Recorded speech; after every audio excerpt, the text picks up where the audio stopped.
Daf Yomi Tractate Bava Batra, page 79b. Top of the page with the words V'i Besadev Ilan. My Machlif. If their dispute is referring to a field and a tree, why does Rabbi Elazar, the son of Rabbi Shimon, reverse his opinion on my Machlif? Ela Amaraba Machlokas Bebor B'Shovach Aval Besadev Ilan Devrei Kol Moalin Bahem Uvekama Shivasechem Uvema Shivasechem. Rather, Rabba's statement must be adjusted, and this is what Rabba said. This dispute between the first Tana and Rabbi Elazar, son of Rabbi Shimon, applies only in the cases of a cistern and a dovecote. But in the cases of a field and a tree, everyone agrees that one is liable for misuse of consecrated property if one derives benefit from them or their contents. Uvemor v'shovach breikanin b'mayka miflagi uvemelein b'mayka miflagi breikanin pligi v'plukta d'Rabi Meir v'Rabbanan.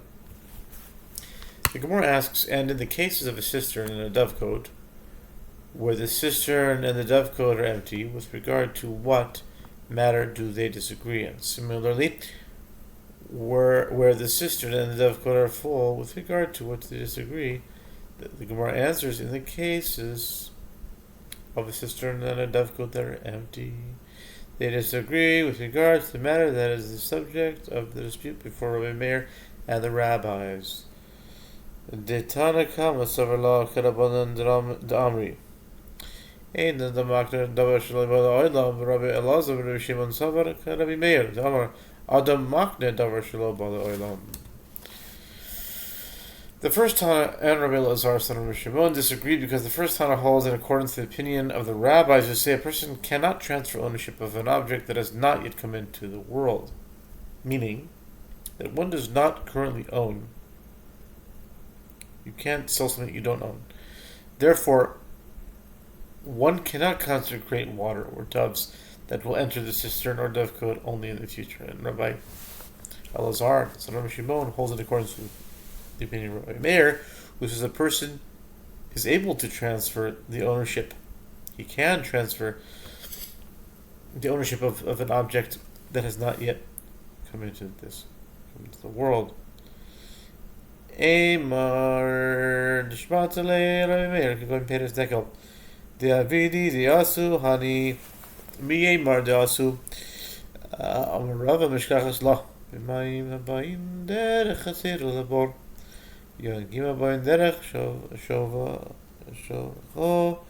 Shovach. The Gemara raises a difficulty with regard to this matter. You can say that you heard Rabbi Meir expresses his opinion in such a case, such as the fruit of palm trees, which are likely to come into existence as the trees naturally produce fruit. But with regard to these doves and water, who can say that they will come? Rava said, you can find cases where one consecrates water or doves that are likely to arrive. For example, in the case of water that comes by way of his courtyard into the cistern when it rains, so that he does not need to fill the cistern. And similarly, with regard to doves that come by way of his other full dovecote into this empty dovecote. Uvimeleim my pligi. Uvimeleim my pligi. Rabbi going to take the board. So some Rabbi Elazar Shimon Samar la kavuhad amar danin din gavoa min din hedyot.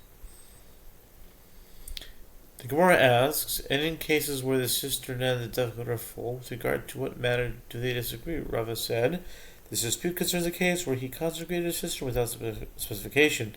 Rabbi Elazar, son of Rabbi Shimon, holds in accordance with the opinion in accordance with the opinion of his father, who says, one infers the halacha or consecration to the Most High from the halacha of transactions between the ordinary person and another.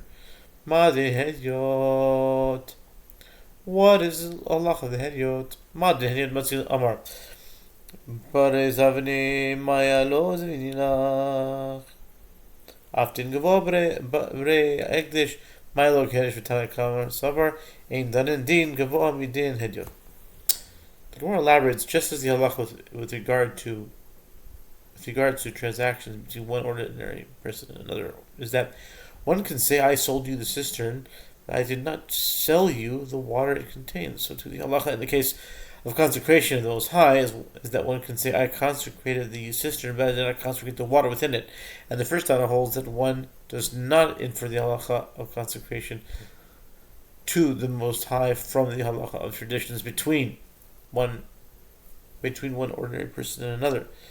Rather, one who consecrates property does so generously. In other words, the most expensive meaning is assumed for his vow of consecration, and therefore, even if he did not say so explicitly, he consecrated the water together through the cistern. The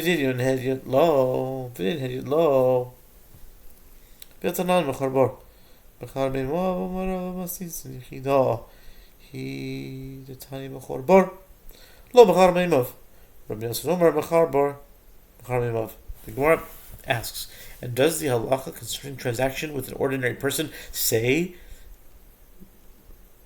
that one does not sell the water along with the cistern? But did we learn in the Mishnah 78b that one who sold a cistern has sold its water?